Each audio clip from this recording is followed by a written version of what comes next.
picture ka na rin.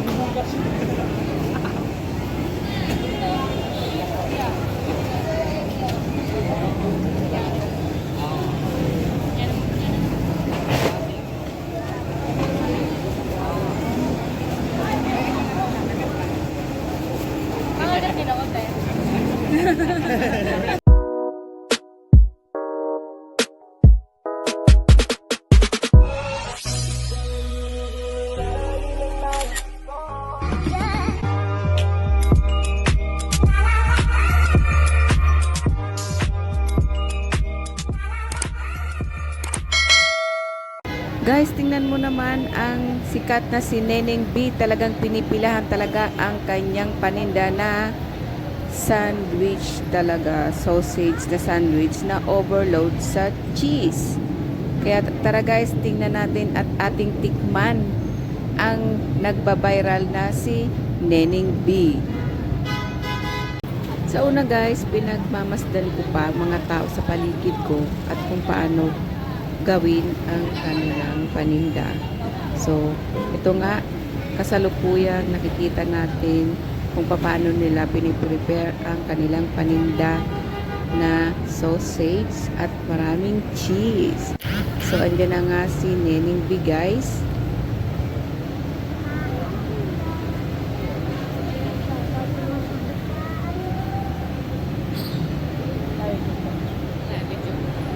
At siya mismo ang mag-aabot ng tinda sa atin. So, ating tikman. Ito guys, pipila na tayo. Nakikita naman natin na pumipila yung mga tao para matikman at bumili sa Neneng B. So, tayo naman ay pipila.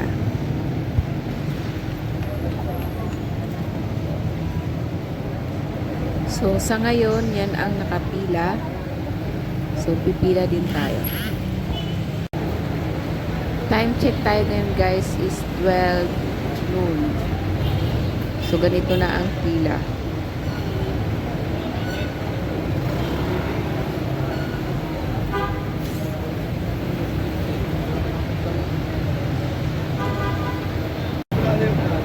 At kahit mainit dito guys, hindi pa rin papipigil sa pagbili ng paninda ni Neneng B. At tayo rin ay titigim at bibili din tayo.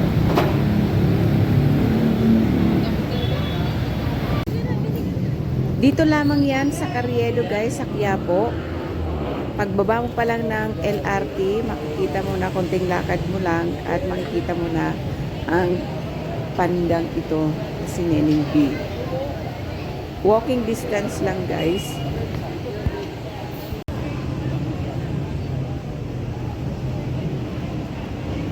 So, nakapila na tayo ngayon yan, guys. Tiyaga lang tayo para matikman natin. Ganun talaga. Pila-pila muna tayo para matikman natin ang nagtitrending na si Neneng B. Sa mga hindi pa nakatikim at hindi pa nakabisita dito, tara na guys. Halina kayo. Ano pang hinihintay nyo?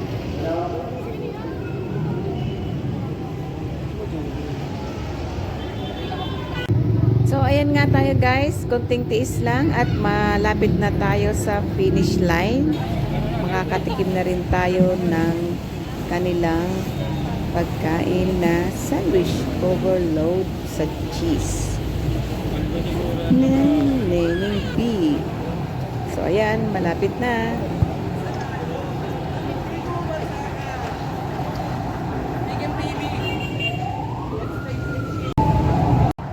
Sa wakas, andito na rin tayo guys.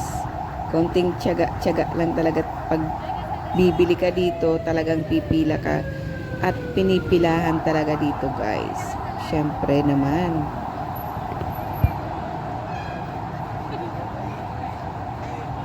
So ayan, nagbayad na tayo guys. 50 pesos lang ito. Pero sulit na siya. At sobrang, pag naubos mo ito, sobrang busog ka na.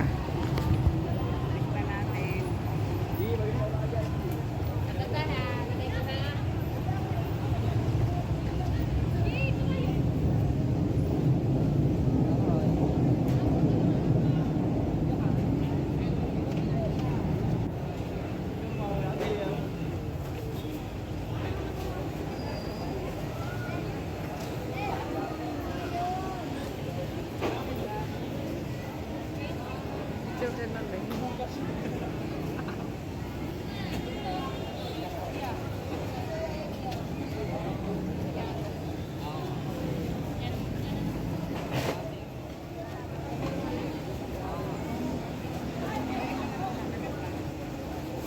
Mga ganun din ako, te.